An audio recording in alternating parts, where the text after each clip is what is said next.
Are we live?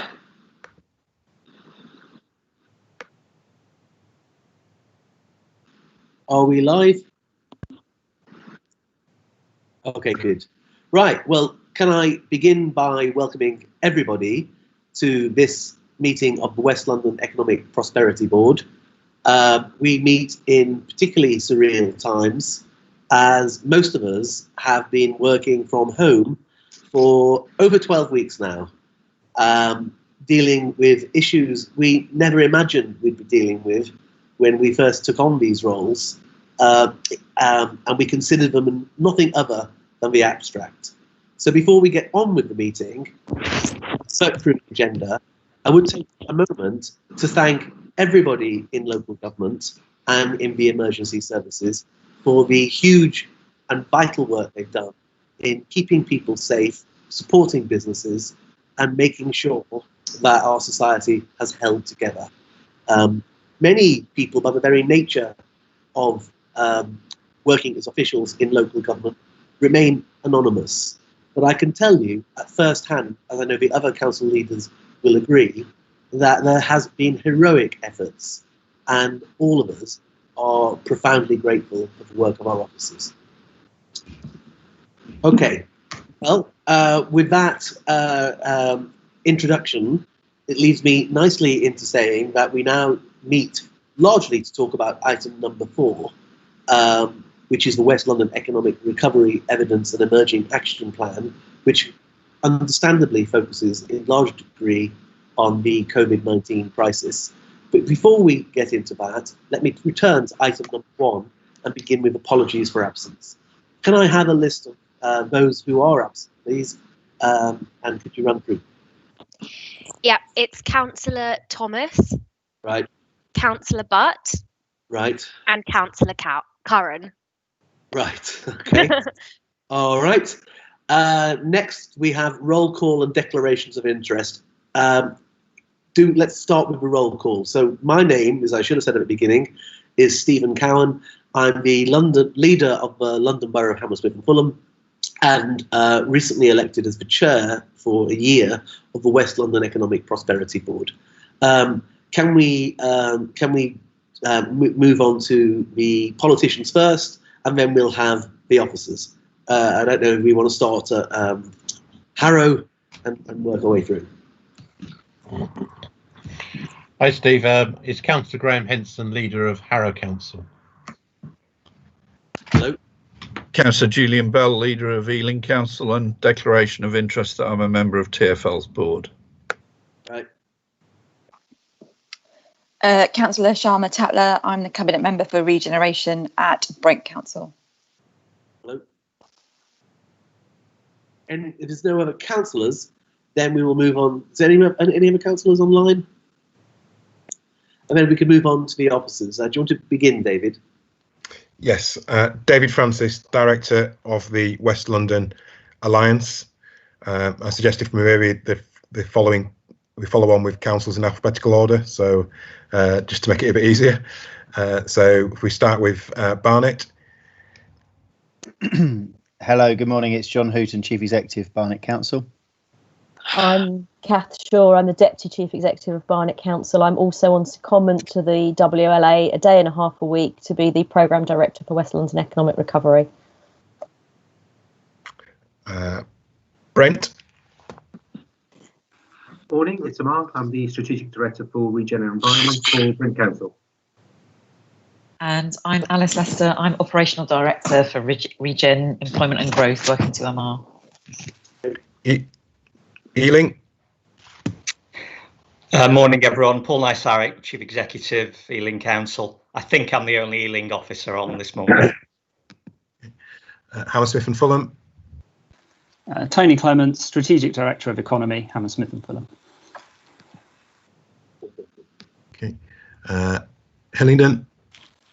Sorry, I missed Harrow as well. We'll come back to Harrow. Hillingdon.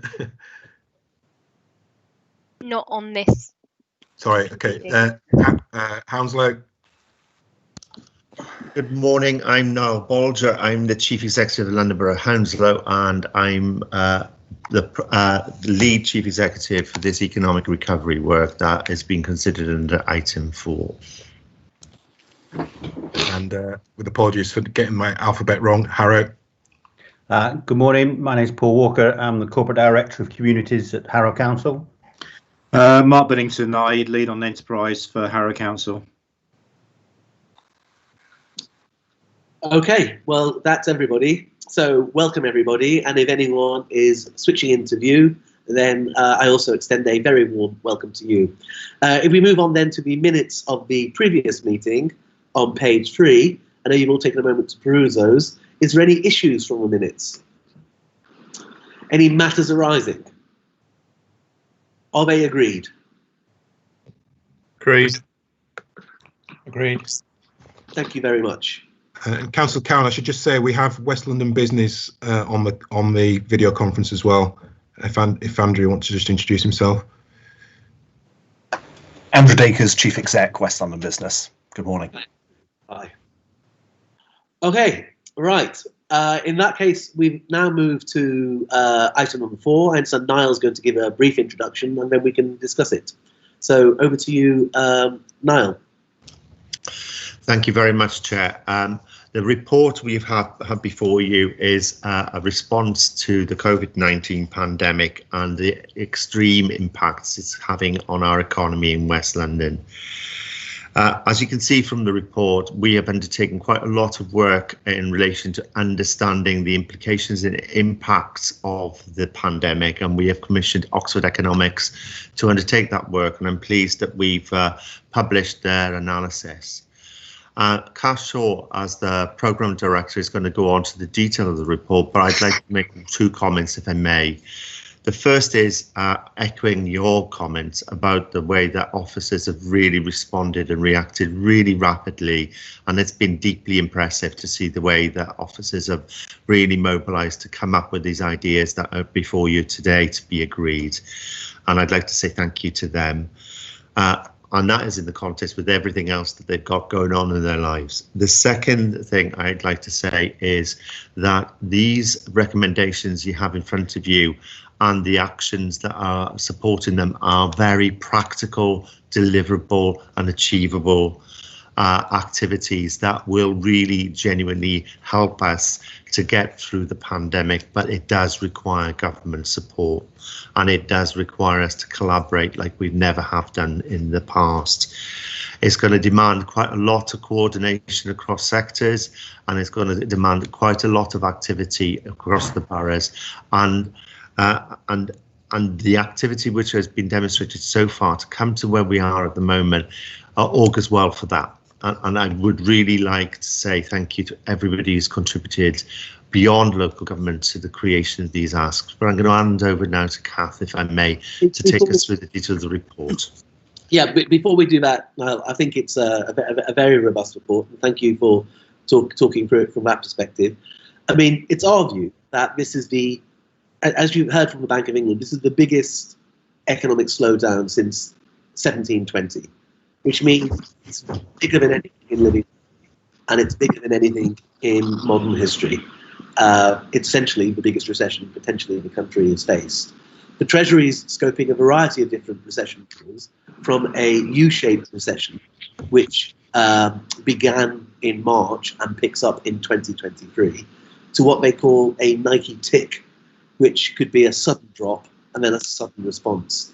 And they haven't yet concluded what that response will be. What is absolutely clear is response will rely very heavily on an effective way of containing the contagion, because that's the only way that all aspects of the economy will be able to be re-kick-started. So as we ponder what is going to happen over the coming months, very much reliant on an effective track and trace mechanism, or later a vaccine, as we look at that, what we have a duty to do is to support every single business which is facing challenges that are unknown in their business lives. And that might be the small cafes and shops that populate our high streets. It may be pubs, which we rely on as part of our community, and other hospitality and retail businesses. or it may be some of the staff businesses, which are perfectly solid businesses, but just because the nature of a recession are under severe threat. These are difficult times, and what the paper does is sets out some of those things.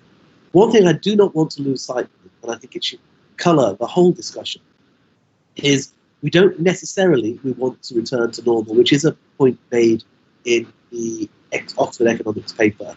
What we want is to return to better, or to go to better. It needs to be greener, it needs to be cleaner, and from my perspective, it needs to be a fairer economy. We have an opportunity, as we do across many different fronts, as we contemplate what new world will be like, is to shape it. And that's what we are charged with doing by the elected office or the roles we play as senior officers. Okay, that's my introduction. I will now pass on to Kath Shaw, who will talk. Thank you, Chairman. I'm conscious we have a fairly short time for this meeting, and I do want members to be able to contribute, so I will keep this fairly brief, particularly since you've made a number of the points that I think are important, and that's a good thing. So the report before you sets out two things, really. It sets out the scale of the challenge we face, and then our emerging response. And really the purpose of today's meeting is for you to hopefully endorse the direction of travel with the offers and asks that we've put together, and also perhaps give us a steer on any that you think are of particular importance. In putting this together, we've been very conscious that we exist as West London in the context of wider London, and also that our individual boroughs have an important role to play in their very local communities and town centres. So we've tried to think at all times about what's the right scale for response, but I think that still needs further honing. And before I dive into the detail, I would also like to pass on add my thanks to yours and Niall's, because the collaborative way in which teams across West London have worked together has been absolutely fantastic, and a huge amount has been achieved through that sense of partnership. So the report sets out data from three key sources. It sets out data from Oxford Economics, from the GLA, and the very early emerging real-time data that we have available. And really all three sets of data give a consistent message, which is of a very, very deep recessionary fall in 2020, with some large-scale job losses. And then, as you say, Chairman, a recovery that begins in 2021, the shape of which is less clear. What we do know from the real-time data is that the Oxford Economic projection that West London will be the worst affected London region is indeed accurate. So we are definitely struggling more than most regions. And as I've said to you before, Chairman, there is something of a narrative which is sort of taking hold that this is really central London that's the worst affected, and that unique economic structure, particularly with Heathrow, but also with its very entrepreneurial network of micro businesses, we are more vulnerable than the rest of London. So we do need to kind of continue to reinforce that message. The other thing that the real-time data tells us is that we do appear to be towards the more pessimistic scenarios in the Oxford Economics data.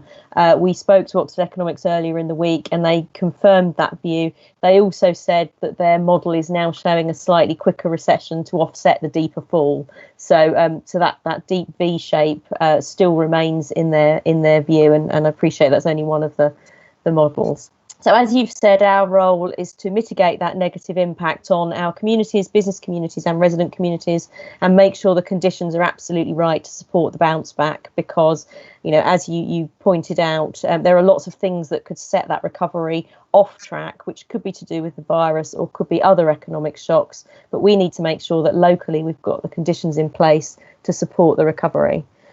So the paper sets out two strands, really. It sets out our offer, and we're pitching that as an offer to government, and it's really included there to sort of demonstrate to government that we are a valuable partner in this, that we know our communities best, that we have many of the tools that we need to lead that recovery.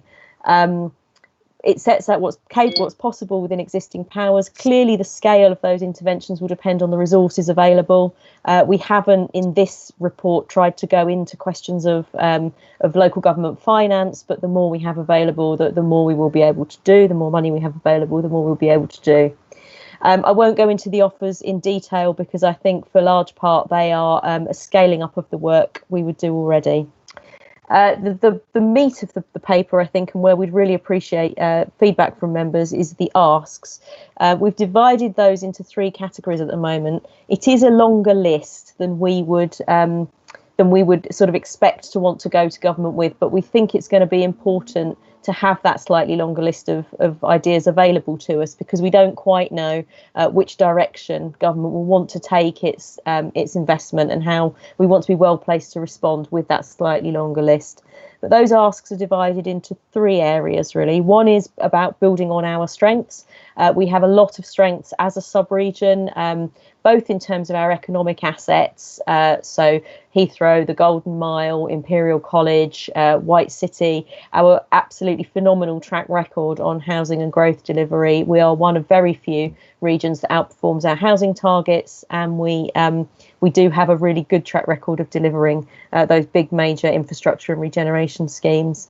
But also building on our strengths in terms of the innovations and initiatives we've been able to put together. So our skills escalator is a genuinely good scheme which enables low-skilled people to up their skills, to reskill and to go on and improve their careers as a result. And it would be a real shame if someone were to try and invent another scheme to do the same, when actually we know that we've got that programme and all it needs is scaling up. So it's strengths in terms of our economy, but also strengths in terms of our existing partnership working. The second stream is flexing our funding. This is something we hope is quite easy for government to give us, because it's all about using existing funding streams better. And there are 2 really standout issues there. One, I think, is around the Apprenticeship Levy, where we know that it's inefficiently spent at the moment, and it could be so much more impactful if we had greater control over the unspent portion. We're not aiming to take money away from businesses here. The second area, I think, is there's a number of aviation funding streams or funding streams that are generated by the aviation sector that could usefully be diverted, at least in part, to supporting aviation communities, because they have undoubtedly been hit harder by this than some other communities. The third strand, I think, will be the hardest to land, but is also the most important, which is about investment in new initiatives or keeping developments growing. We, I think, are at a disadvantage here. We need to position ourselves as being crucial for the economic recovery of the UK. At the moment, the levelling up agenda is re-emerging. It's re-emerging in rhetoric, but it's also re-emerging. We saw this morning a letter has been sent to all MPs with the outcome of a recent capital funding bid, which shows that London received just 22 million out of 900 million to be spent on capital programmes across the country. So that's 22 million for London as a whole, not even for West London. So that making government recognise, ensuring that government recognise that actually those areas outside London won't be able to grow and catch up without the economic engine that is London working well, and without the economic engine that is West London, I think is probably our single biggest challenge, but also absolutely crucial that we manage to land that message. I wasn't going to go into any more detail than that, Chairman, because I know we've only got sort of 25 minutes left, and I do want to hear from members. But if there is anything else you want me to say, then of course happy to take questions. Thank you. Thank you very much. No, that's very comprehensive. I think there are a number of factors that you could make. I mean, the most striking factor really is that West London is going to be more effective than anywhere else in the UK, anywhere else in London. I think one of the points we want to get across to central government is that every single recession since the end of World War II, it's been London that's lifted the UK economy, not just the London economy, out of it. And if you take out the West End and the City, and then you look at West London, it's about 100 years ahead of East London in terms of its infrastructure, and has played a successful role in lifting the rest of London out of recession. So with High Speed 2 and many other aspects, we have an opportunity here, not just to regenerate West London, but more importantly, to lift the whole country out of recession and export the talent and the wealth across the spine of the UK, which is very much our objectives. And before we get into that, I'm going to take questions. I don't have a hand mechanism for some reason working on my Apple Mac. I don't know why that doesn't work, but it doesn't. So you're literally going to have to put your hands up if you want to if you want to take part. Is it Sharma? Have you got your hand up first? Yes. Yeah. Thanks, Councillor, and thanks, Chair. I suppose it is really disheartening and very worrying, I think, in terms of the impact on the region. And I think it ties into some of the work that we've been doing in Brent in terms of the numbers of furlough. And if you look at the numbers, I think West London for furlough residents is going to be huge. And my worry is the cliff edge in October when the furlough scheme comes to an end. So I think our ask around that, I think we need to be some strengthen that. I also think it's worth us noting the impact of the planning reforms on house building and infrastructure. My real concern is the impact of PD extension rights on our high streets, particularly. So if we're really looking to revive our high streets and our local economies, the ability for landowners to convert through PD to residential very quickly without any kind of local authority oversight is actually, I think, could actually mark the end of some of our high streets. So I think that's something that we need to be mentioning and singing and talking about loudly. And obviously the employment issues around furlough. But there would be my two things that I think I'd like to really highlight.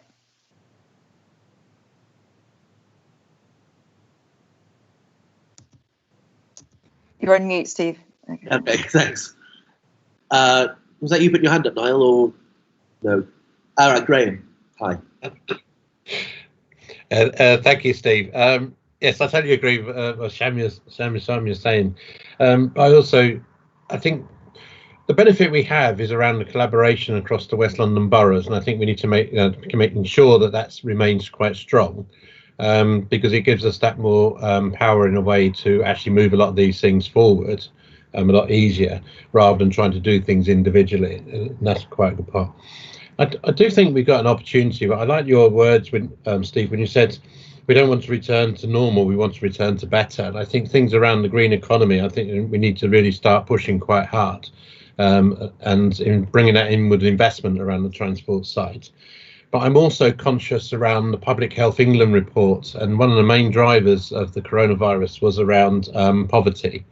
Extreme poverty was where we saw most of the infection rates exceptionally high. And we got an opportunity around upskilling people through a lot of schemes we already have. So the Apprenticeship Levy, we could widen it out to, if we took a pot of money as such, we could extend that training and development a lot further. And I think we got an opportunity to really push that quite hard. We just need that relaxation from government to allow us to do it, and also investment in training and development to move it forward. By upskilling the people, that we can sort of drive that, we can attack that poverty agenda. And I think my last one is around the small business community, where I do have a concern when we've seen in the press today, mainly around individuals who are self-employed who've taken a payment holiday for their mortgage, have suddenly found they cannot borrow money anymore. And we seem to, I think we should challenge the government's view on this in a way, where they turn around and say you can borrow money, where small businesses just need support, which they can pay back a lot cheaper. So if it's like a grant to keep them going, or an interest-free loan over a couple of years, and as they build their recovery, they can start paying it back. It's a lot different than the sort of being tied into a credit-related grant scheme. And I think there's opportunities that we can push harder around that as well. Many of the small shops need to buy merchandise to sell, and at the moment it's only on through credit arrangements for many of them, and then they can't afford to do that. And I think we'll lose out on our economy if we don't do that. So that takes me back to Shamia's point around we could end up that it's more beneficial for permitted development to change the high street scene, because they can make more money, quick earning and recovery through that way. So we'd lose out on our high streets. Thank you, Steve. Thanks, Graham. Just on that point, Niall, are we making representations to government on these issues? Because there are tens of thousands of people across the region who are facing exactly the situation that Graham said, and it's not that they can go to a bank when they've maybe mortgaged their house, they've got their own individual financing situation. Some businesses are purely operating on cash flow. What would you envisage us doing on that front in terms of the councillors' thinking? So this, as you heard from Councillor Henderson today, this is the latest information, the latest iteration of this, and I think we do need to make a proposition to government about the solutions. And some of the solutions are included in this report you got before you at the moment. But those unintended consequences, if you recall, about the mortgage holiday was a means by which it was meant to be helping people, and now is hindering the economy recovering. I think what we need to do is make the point that that unintended consequence needs to be dealt with by government, and we can certainly write to the Treasury to say that. So they could capture some of these consequences through amendments, for example, to the COVID-19 Act, for example, and we could make representations on that basis. But equally, we also need some supply side interventions to help businesses themselves. So that's on the issue relating to the economic impacts of the mortgage holiday that Councillor Henson's mentioned today. The second thing is the announcement relating to the reform of the planning acts. Certainly the initial proposals coming out around moving away from our current system and extension of PD rights, essentially, that will be the consequence of this, is something which is a long-standing representation we've been making to government and to MHCLG. And I've been in meetings just before Christmas saying that's the wrong thing to do. The issue we've got is not necessarily the regulatory regime. In fact, the evidence is the contrary. It's the fact that the permissions we've got are not being implemented. We can restate our position and say that there may well be adverse implications in terms of regeneration if we pursue that, as members have indicated already. So we can pull together our West London position on that quite rapidly for agreement by leaders next week. Okay, well, thank you for that. It strikes me that the government is trying to come up with mechanisms, governance mechanisms, locally and sub-regions, to allow them to operate economically. And to a degree, they're doing something from scratch in some places, or they're trying to reinvent the wheel in other places. We have the West London Economic Prosperity Board and a very strong approach from the West London Alliance. I know in Hammersmith and Fulham, our Industrial Strategy Board has extremely impressive people on, from Novartis and Westfield and UKTV, and indeed Lord Nash, who was a Conservative minister. And these are the types of people we would be wanting to work with as we develop our economic response. What's the view about contacting government and saying, look, we already have a system here in West London and you don't need to reinvent the wheel? Would you tie that into any lobbying we did of central government? Yes, indeed. And that also applies to the London structures as well. So we have the recovery board being set up by the mayor, and the existing and long-standing mechanisms we have in West London are fit for purpose.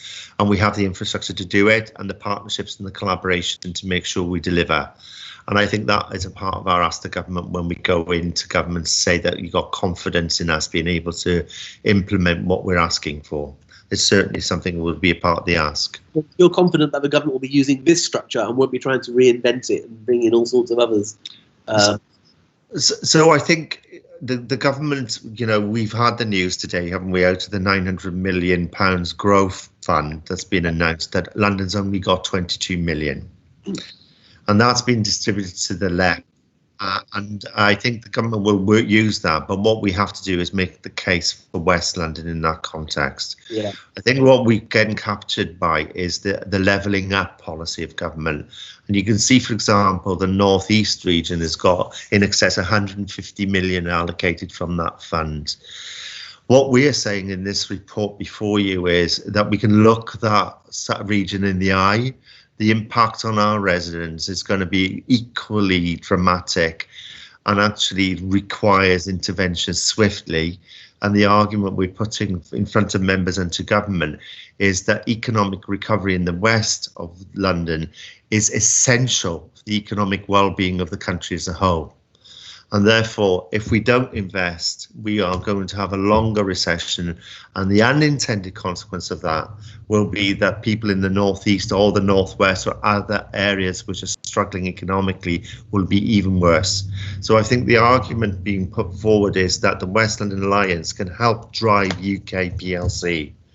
And we have to say the structures we've got, the political leadership and the relationships with enterprise and commerce that we've established are a good platform for us to be able to drive forward that growth and recovery. Okay, does anyone want to come in on that? I know I've got in Hammersmith and Fulham, we've got Councillor Helen Rowbottom, Councillor Zora Kayam and Councillor Guy Vincent who have tuned in. So I would welcome any other councillors from any other boroughs who also want to join in on this. Councillor Bell's had his hand up. Councillor Cowan, I don't think you can see. I can't see, no, you need to literally put it up. Sorry, Julian. Julian, can I call on you first, please? Yeah, thank you. Yeah, I did wave as well, but you probably didn't see me in the midst of my cycle lane background, clashing with my Sheffield United shirt. So I wanted to pick up on what both you and Graham had said in terms of this needing to be a kind of clean and green recovery. You know, yes, we've been completely massively impacted by COVID, but climate emergency has not gone away. You know, that is still very much there as a challenge for us all. And again, you know, one of the silver linings of the lockdown and COVID is that we've kind of got a new appreciation of clean air and of our environment, and you know, valuing our parks and green spaces and the contribution that they make to our mental health and all of those things. But in terms of the practical ask that we're looking for here, it's around this retrofitting funding and scheme that we need to get up and running. Clearly, you know, that there are for the investments that are made, huge opportunities for job creation with retrofitting. So it's a win-win with having addressing the climate emergency and having supporting low carbon housing through retrofitting and getting the jobs as well. So yeah, we need to use our links with central government. It's unfortunate that Hillingdon aren't with us this morning, because I'm going to have a word with Councillor Puddifoot about how he may use his special connections with Number 10 to make these arguments that we're making around West London driving that national recovery, and that it's very foolish to not recognise that as being critical. Just one final thing, you know, we need to be able to have people access jobs, and with limited capacity on public transport, cycling and walking is going to be crucial. So, you know, there are various cycle lanes asks in the report, but that green active travel recovery is critical, because otherwise we're, you know, if everybody jumps in their car, we're gonna actually grind to a halt, both in terms of congestion and you know, the loss of income that lands on us. And equally, we'll have an air quality crisis to add to the COVID respiratory illness that we've already got. Thank you very much, Councillor Bell. And I'm aware that we are in about 10 minutes left of the meeting, so I'm going to invite other people to come in. I can see Shauna's got a hand up again, so I'll bring Shauna in. But and so is Andrew Dackles. But can I ask, if anyone have any, before we do that, has anyone got any points they want to raise from the paper before us? And again, I reiterate, if there's any other councillors who want to come in and join in this conversation in 10 minutes, make comments, then do let me know. But I cannot see the hand raising unless you literally put your hand up. All right. Councillor Tatler. Thank you, Chair. So I suppose the one thing I think what we could focus on in terms of the paper as well, and I forgot to mention it earlier, is I think strengthening on your point about what the opportunities are here for doing things differently and how inclusive these new or potential opportunities are for all our residents. I think one of the issues of the economy beforehand is that not everybody else was able to access opportunity in our region. So how is it that I have residents in Brent that the average wage before COVID was £18,000 a year? Down the road, it'd be 6, 7 figures plus. So I think the whole argument about what we want to try and achieve and inclusivity to making sure any new opportunity is how inclusive is it, and making sure that we don't repeat mistakes of the economy beforehand, before COVID. Okay, thank you very much, and that's something that we got back on. But you're absolutely right. The levels of inequality that we saw beforehand, and we have an opportunity to review how we fix it. And it's certainly, we're determined not to see hundreds of homeless people on our streets. And I know that's a collective view across the subregion. There's many other areas of injustice. Andrew Dackers. Thank you, Councillor Cowan. Well, I suppose first of all, I'd say we fully endorse all the reflections that have been sort of shared around the board sort of table this morning, and very much welcome this West London economic recovery plan. As others have said, it's been fantastic to see the speed at which it's been developed and the collaboration that has gone into that effort.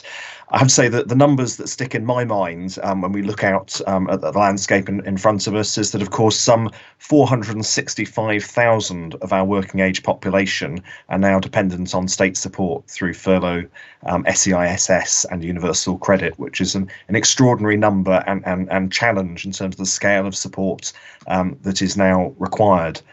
I think the practical focus of the recovery plan is very much welcomed.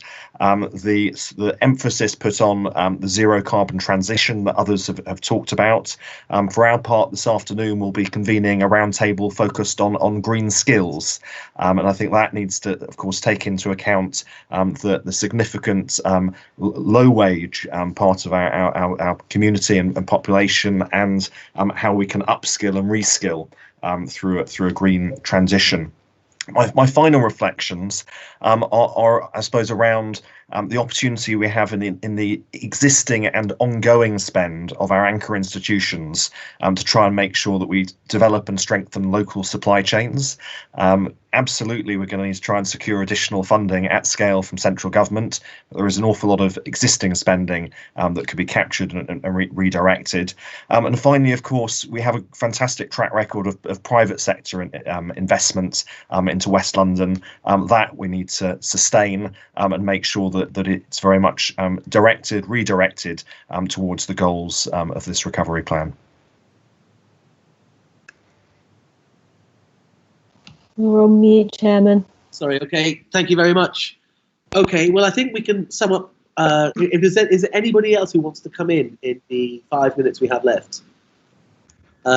John Houghton. Thank you very much, Chairman. I was going to make a very, very brief point. Firstly, just reiterate what others have said. Welcome the report and the work that Niall and Kath and colleagues from across the boroughs have done. It's great to be in this position. I think I probably just wanted to say something. A lot of people have talked about sort of green recovery and some of the initiatives around that. And I just making, I think, a point that there's a sort of an economic argument that actually, if from the perspective of the Treasury, we need to invest in recovery as a result of the fact that we're going into a significant economic downturn. And actually, we also know that as a country, we need to invest in becoming a low carbon country. There is a very clear sort of economic argument to be able to do that investment once rather than twice, if you like. It would not make sense, would it, to put a whole load of investment into our economy to recover in the very, very short term, and then a couple of years down the line think, well, why didn't we focus on some of those low carbon initiatives? So I just think there's sort of something in terms of how we make that point to when we're lobbying to Treasury in terms of actually there's a real benefit, there's a real economic imperative, if you like, to be to do those two things at the same time, and that now must be the time to make that argument. So I just really wanted to sort of add that point in, really. Well, thank you very much, John. If I conclude, I can invite anybody else in if they've got anything to add. But there's obviously a very strong consensus, which is cross-party but across region, about how we lift this economy back up again and put it in a better place within the next 5 years. But in the very short term, how we protect businesses which are facing calamity and how we support people to remain financially viable, which is obviously a key imperative. So there's broad agreement on that, and I accept that. I think there's broad agreement on this paper. What we are disappointed in is the small amount of money that's being given to London. It's, I think, a unwise decision not to invest in the economic powerhouse of the UK economy. Whilst, as someone who comes from the north, I absolutely agree we need to equal out, level up our society. London needs to lead the rest of the country out of it in order to allow that levelling up and the growth of wealth to happen. And I think, therefore, we've got to redouble our efforts to lobby the government on those matters. Finally, the West London Economic Prosperity Board has proved a very successful body, and that needs to be the body that this all works through. Does anyone else want to come in and conclude anything else that you think I've missed from the conclusion? Niall or David? Chairman, would you like me to say a sentence or two on next steps? Sure. Yeah. Thank you for all that really helpful feedback. We will take away what you've said and hone and refine the paper. The other thing we're now going to spend some time on is developing a plan for landing that message with government and influencing them. So we will be in touch with you individually to ask about any contacts that you may have that might be useful to that, so that we can shape a kind of very structured way of engaging with government. The other thing I would flag is that pace is going to be incredibly important in this. You've all kind of noted that that people are being hit now, that the furlough scheme is due to end in October. So we do need to also start gearing up to deliver very quickly if government suddenly does turn up with lots of money, that we're in a position to spend it very quickly for the benefit of our communities. So we will also be putting some effort into that over the coming weeks. Hopefully that's a helpful summary of what next. Thank you. Niall, was that you indicating you want to speak? Nothing more to add, Councillor Cowan. Thank you. Just a couple of points of process, Councillor Cowan. I think we've all acknowledged the scale and pace of the work that's going on, and it'd be just good if you could check with the other board members whether they're happy to convene another meeting of the EPB next month, early next month, rather than the previous pattern of quarterly meetings. No, I was going to come on to that, but thank you. Okay.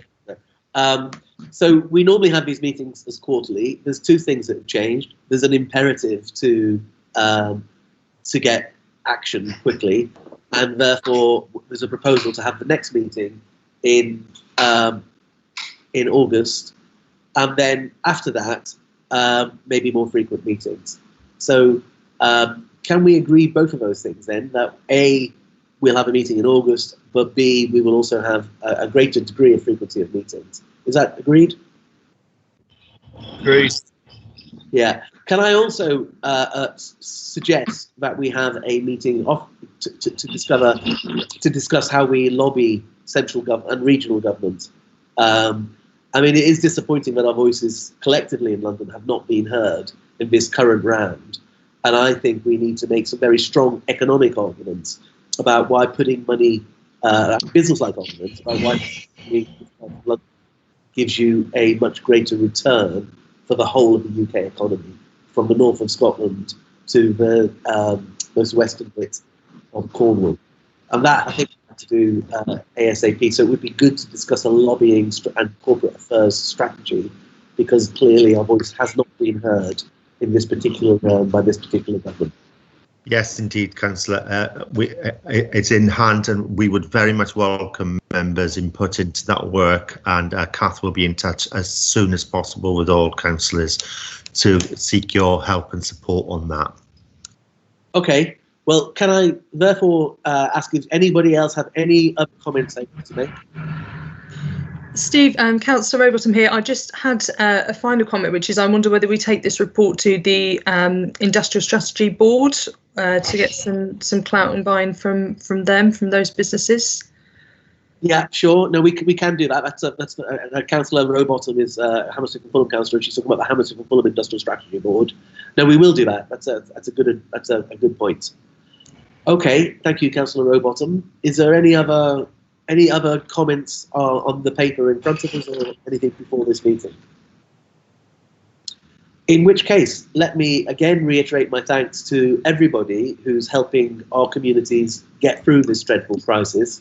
There's still a lot of work to be done, and particularly if there's a second wave in the autumn period and another damaging second lockdown. So I think we have to remain vigilant, but I'm absolutely confident that what we've proved so far is we can get through this, we can get through the health challenges, and I believe very strongly that we can get through the economic challenges, and that's what all of us in this meeting are determined to do. So thank you for your work on both those fronts, and I look forward to seeing you again in August. Thank you very much. That is the end of the meeting. Thank you, Thanks, Steve. everyone. Thank you very much.